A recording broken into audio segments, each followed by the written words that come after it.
कर्पूरगौरं करुणावतारं संसारसारं भुजगेन्द्रहारं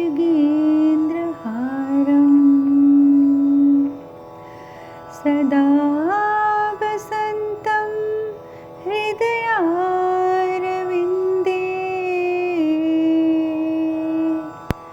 भवं भवानी सहितं नमामि। भवं भवानी सहितं नमामि। भवं भवानी सहितं नमामि। ओम नमः शिवाय। हरे कृष्णा।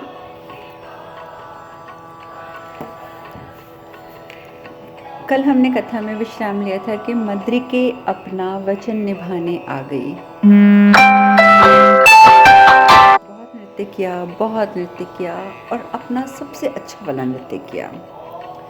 सब बहुत खुश हैं, सब उपस्थित हैं सभा में।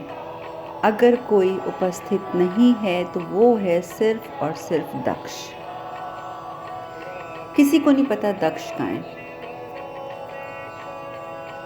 और आप जानते हैं दक्ष उस समय कहाँ था और क्या करवा रहा था? जब यहाँ विवाह का उत्सव चल रहा था उस समय दक्ष कुछ पंडितों को इकट्ठे करके सती का श्राद्ध करवा रहा था।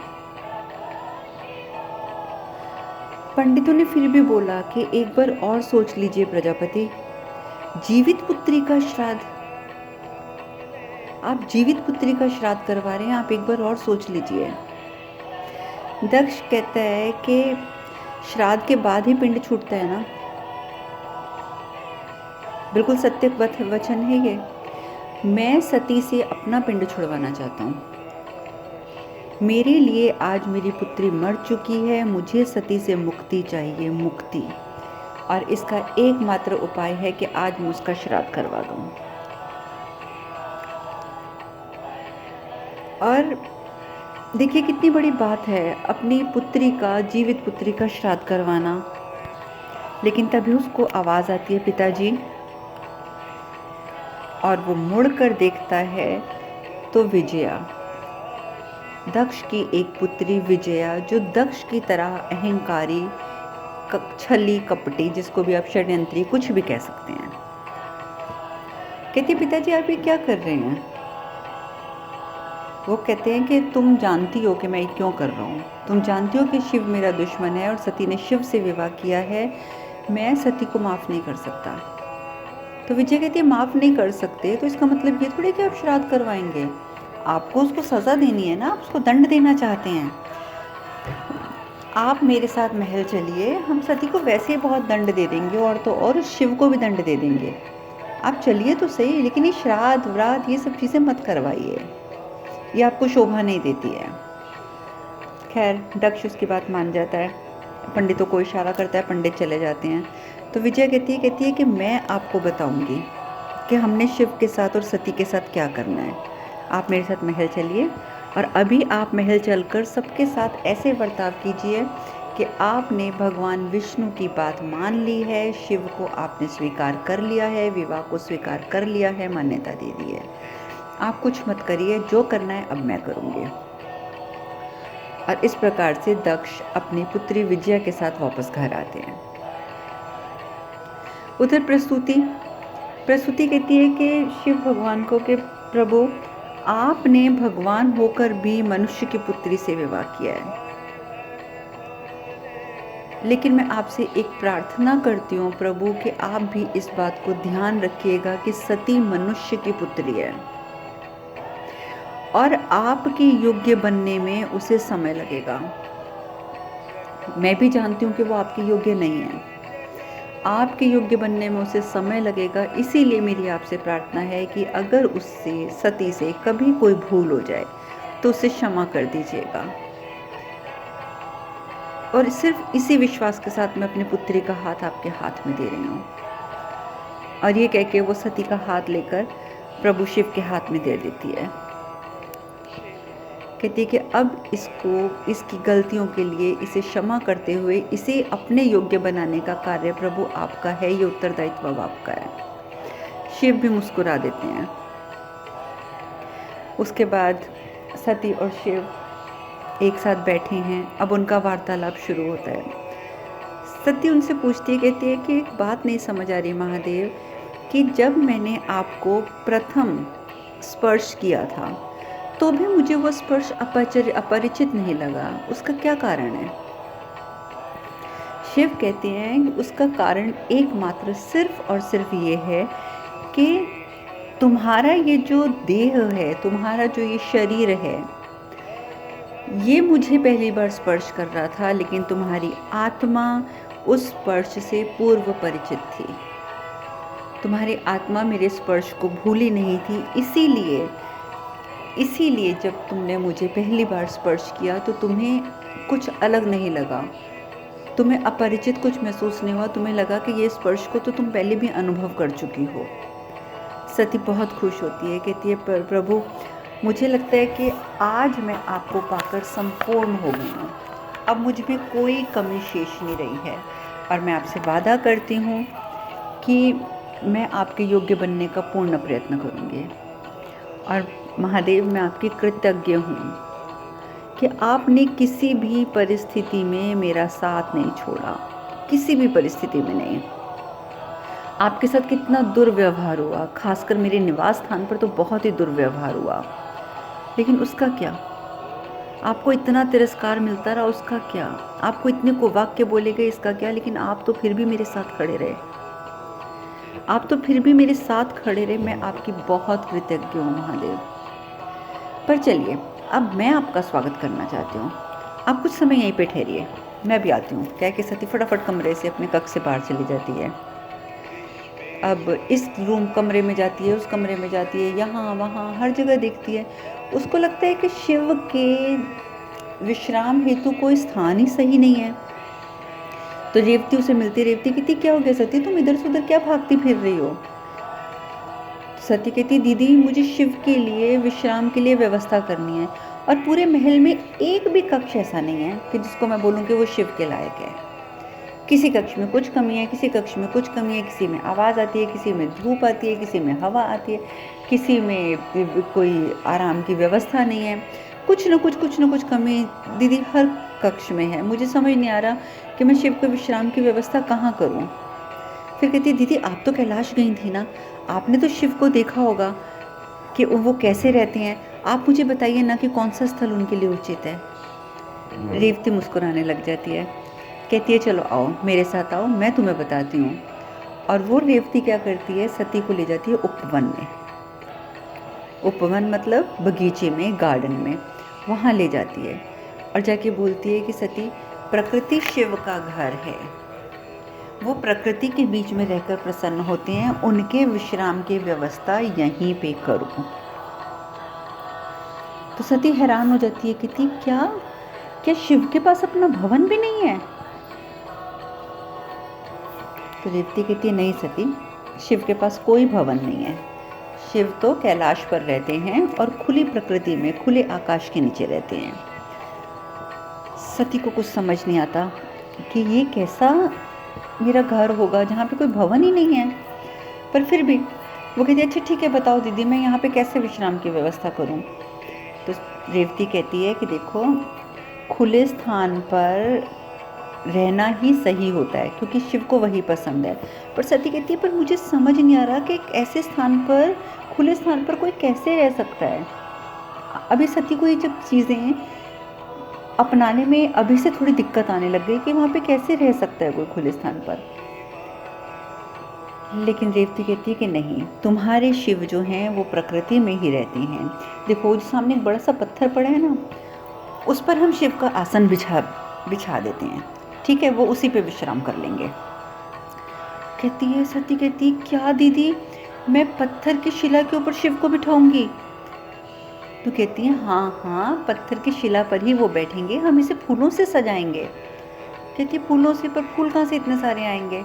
जैसे ही वो कहती हैं कि फूल कहाँ से आएंगे, उसी समय प्रकृति इतनी खुश है कि आज शिव फिर मेरे सामने आकर बैठने लगे हैं। पूरे बाग में से अपने आप फूल टूट टूट के सती के पास गिरने शुरू हो जाती हैं। पूरा उसका जो बगीचा होता है, उपवन होता है, फूलों से भर जाता है। तो वो फूल उठा उठा के सारे उस आसन को सजाती है जहाँ पे शिव को उसने बिठाना है। उतनी देर में चंद्रदेव आ जाते हैं। चंद्रदेव कहते हैं कि तुम लोग बहुत अच्छा सजा रही हो। अब यहाँ पे एक ही कमी है कि ठीक है, यहाँ पर बड़ी सी शिला है, यहाँ पर वो विश्राम तो कर लेंगे, लेट जाएंगे, लेकिन कुछ उनको बैठने के लिए भी तो चाहिए ना। क्या बनाया जाए, क्या बनाया जाए? चंद्रदेव कहते हैं एक मेरे पास तरीका है, यहाँ पे हम झूला बना देते हैं। वो कहती है झूला? अब झूला कहाँ से आएगा? चंद्रदेव कहते हैं मैं ला रहा हूँ ना झूला। और चंद्रदेव अपनी आंखें बंद करते हैं और वहाँ पे इतना सुंदर एक पेड़ के ऊपर फूलों से सजा हुआ झूला लग जाता है, पूरा फूलों से सजा हुआ। और रेवती, सती और चंद्रमा ये तीनों जने मिलकर बहुत अच्छा सजा देते हैं उपवन को। फिर रेवती कहती है जाओ सती, अब जाओ और अपने शिव को लेके आओ। अब सती जाती है, शिव को लेके आती है। शिव बहुत प्रसन्न होते हैं, झूले पे बैठते हैं, सती से बातें करते हैं। तो अभी वो झूले पे बैठकर बातें कर रहे होते हैं तो प्रसूति जो होती है वो सोचती है, कहती है कि भोजन की भी व्यवस्था हो गई है, पर तुम्हारे पिताजी पता नहीं कहाँ पर हैं। तो उतनी देर में विजय आ जाती है। विजय कहती है कि मैं विलम्ब से आई हूँ, पर नियति के समय पे आई हूँ। प्रसूति बड़ी हैरान होती है, कहती है विजया ये तुम क्या बोल रही हो? नियति के समय पे आई हूँ, मैं तुम्हारी बात समझी नहीं। तो विजया कहती है माँ मैं ठीक ही तो कह रही हूँ ना कि बेशक सती का विवाह हो गया है, पर विदाई तो अभी बाकी है ना, तो मैं उससे पहले आ गई ना, तो इसीलिए कह रही हूँ कि नियति के समय से पहले मैं आई हूँ। तो माँ हंसने लगती है, कहती है विजया तेरी बातें भी ना मेरी समझ में कभी कभी नहीं आती हैं।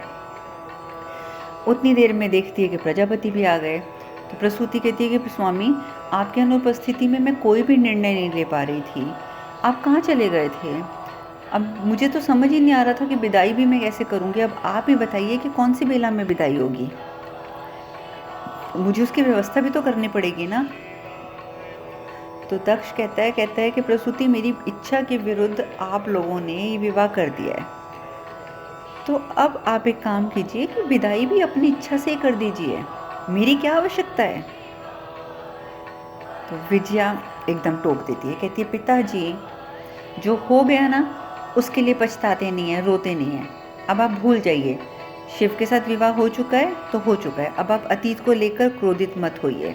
और बड़ा अच्छा बनने का ढोंग करती है, कहती है नहीं पिताजी अब आप अतीत पे क्रोधित मत हो जाइए। देखिए विवाह आपके विरुद्ध हुआ है, आपकी इच्छा के विरुद्ध हुआ है, तो क्या हुआ, आप ऐसा करो कि जो विदाई है ना वो हम आपकी इच्छा अनुसार करेंगे। आप जैसी विदाई करना चाहेंगे ना अब वो विदाई वैसी होगी, ठीक है? तो अब आप अपना क्रोध त्याग दीजिए और चलिए अब बताइए आगे क्या करना है। असल में विजया को बहुत ज़्यादा ईर्ष्या थी सती से। ईर्ष्या इसलिए थी क्योंकि सती जो थी वो सबकी लाडली थी, खासकर दक्ष प्रजापति की और प्रसूति की, और तो और जो बड़ी बहनें थी वो सब भी उसको बहुत लाड करती थी। और यही लाड प्यार विजया को लगता था कि मुझे नहीं मिलता, सिर्फ सती को मिलता है। तो इसी वजह से वो ज़्यादा इस बात को लेके उससे ईर्ष्या रखती थी। और आज उसको मौका मिल गया था कि मैं अपने पिताजी के साथ मिलके अब सती से अपने सारे बदले ले लूँगी। अब वो कहती है माता को कि चलिए माँ हम सती से मिलने जाते हैं। अब वो लोग उपवन में मिलने जाते हैं तो झूले के ऊपर भगवान शिव भी बैठे हैं, सती भी बैठी है। तो उपवन में बैठने आती हैं तो सती जैसा देखती है तो वो तो दौड़ के आती है, विजया को गले लगा लेती है, कहती है अच्छा हुआ ना दीदी आप आ गए, नहीं तो मैं तो सोच रही थी कि मैं विदाई के समय पे भी आपसे मिल नहीं पाऊँगी। तो विजया कहती है नहीं सती मुझे तो आना ही था, और अच्छा ही हुआ सती मैं विदाई से पूर्व आ गई, क्योंकि मैंने तो सुना है कि कैलाश तक हम मनुष्यों के लिए पहुंचना असंभव है। मैंने तो ये भी सुना है कि कैलाश की चढ़ाई इतनी दुर्गम है कि लोग कैलाश तक पहुँचे ना पहुँचे मृत्यु लोक तक ज़रूर पहुँच जाते हैं। फिर साथ ही सब हैरान हो जाते हैं कि इस विवाह के अवसर पर ये कैसी बातें कर रही है। तो फिर कहती है ओ ओ ओ ओ, मेरे मुख से पता नहीं है कैसे अनर्थ निकल गया, नहीं नहीं नहीं नहीं, मैं आप सबसे क्षमा चाहती हूँ, पता नहीं शुभ अवसर पर ये अनायास मेरे मुंह से कैसे निकल गया। और जबकि सब कुछ वो जान कर कहती है। तो प्रसूति कहती है कि महादेव आप भोज तक यहाँ रुक जाइए, प्रातः आपको हम विदा कर देंगे। तो विजया कहती है कि हाँ हाँ क्यों नहीं, ये तो रुकेंगे ही रुकेंगे, पर एक मुझे चिंता भी है, शिव कैसे रुकेंगे, क्योंकि शिव तो परंपराओं को मानते ही नहीं हैं, वो तो परंपरा के विरोधी हैं, तो भोज के लिए वो कैसे रुक सकते हैं। शिव कहते हैं कि देखिए विजया, मैं परंपरा का विरोधी नहीं हूँ, सती से विवाह करने के लिए जब मैं यहाँ तक आ गया हूँ मनुष्य बनकर, तो क्या मैं आपकी परंपराओं को स्वीकार नहीं करूँगा।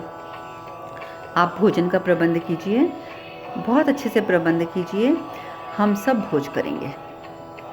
अब जी बहुत बड़ा भोज का प्रबंध हो जाता है, बहुत बड़ा, सारे देवताओं को बुलाया जाता है, सारे देवता आते हैं और सारे प्रेत गणों को बुलाया जाता है, क्योंकि ससुराल पक्ष के लोगों को भी तो भोज पे बुलाया जाता है ना। सब आ जाते हैं, एक पंक्ति में सारे देवता बैठ जाते हैं, एक पंक्ति में सारे जो प्रेत और गण वगैरह होते हैं भगवान शिव के, वो बैठ जाते हैं आमने सामने। खाने की तैयारी हो चुकी है, भोजन प्रस्तुत किया जाता है सामने। अब ये सब तो विजय की चाल थी ना, भोज का इंतज़ाम करना भी। अब वो क्या करती है, कहती है कि अरे सती देखो तो सही, तुम्हारे ये प्रेतगण बर्तन उठा उठा के देख रहे हैं। असल में प्रेतगणों ने तो कभी बर्तन देखे नहीं होते, तो वहाँ जब सोने चांदी के बर्तन सबके सामने रखे जाते हैं तो वो कभी कटोरी उठाते हैं, कभी ग्लास उठाते हैं, कभी प्लेट उठाते हैं, उठा उठा के देखते हैं ये चीज़ क्या है। तो विजय कहती है कि देखो इनको ना शायद इन्होंने कभी इस तरीके का भोजन किया नहीं है, पर तुम सोचो सती, अगर इनको इस भोजन से पहले परिचय दिया जाए तो फिर इन्हें खाने में कितना आनंद आएगा ना। सती तो है बहुत सीधी सादी, सती को तो ये चाल समझ नहीं आती। सती कहती है ठीक है दीदी, जैसे आप बोलो। अब विजया क्या करती है, एक मतलब थाली, सारा जो भोजन होता है ना जो उस कक्ष में पड़ा होता है, भोजन के साथ खड़ी हो जाती है और दिखा दिखा के बोलना शुरू करती है। जैसे पहले पूड़ी उठाती है सारे प्रेतगणों के पास, तुम जानते हो ये क्या है, ये पूड़ी है, पूड़ी, ये बहुत स्वादिष्ट होती है, इतनी स्वादिष्ट कि तुमने कभी खाई नहीं होगी, इसमें हल्का सा नमक भी होता है और ये बहुत सारी घी में बनाई जाती है। कभी आती है तो खीर उठा लाती है, देखो ये खीर होती है, खीर ये दूध चावल की बनती है, बहुत स्वादिष्ट होती है, तुमने ऐसी स्वादिष्ट खीर कभी खाई नहीं होगी। कभी मोदक दिखाती है, कभी कोई सब्जी दिखाती है, कभी कोई मिठाई दिखाती है। इतना उकसा देती है वो गणों प्रेतों को, इतना उकसा देती है कि गण प्रेत जो होते हैं वो अपना आपा खो बैठते हैं, अपना आपा खो बैठते हैं और जो बर्तन वहाँ पड़े होते हैं ना वो सारे एक एक बर्तन उठा लेते हैं और उन बर्तनों में से खींचातानी करके खाना शुरू कर देते हैं। और ये भी नहीं कि खाली बर्तन उठा लेते हैं, बर्तन उठा के एक दूसरे के ऊपर खींचातानी करते हैं, मैं ये खाऊंगा, मैं वो खाऊंगा, इतनी खींचातानी करते हैं, सब घबरा जाते हैं, देवता भी घबरा जाते हैं, हैरान हो जाते हैं कि सब क्या हो रहा है। सती भी डर जाती है, बहनें भी, प्रसूति भी, सब डर के एक तरफ होकर खड़े हो जाते हैं। नंदी जो है बड़ी कोशिश करता है कि मैं इनको रोकूं रोकूं रोकूं, लेकिन नंदी की बात ही नहीं सुनते। वो तो छीना झपटी, कोई खाने का सामान इधर गिर रहा है, कोई उधर गिर रहा है, कोई ज़मीन से उठा के खा रहा है, कोई कहीं से उठा के खा रहा है।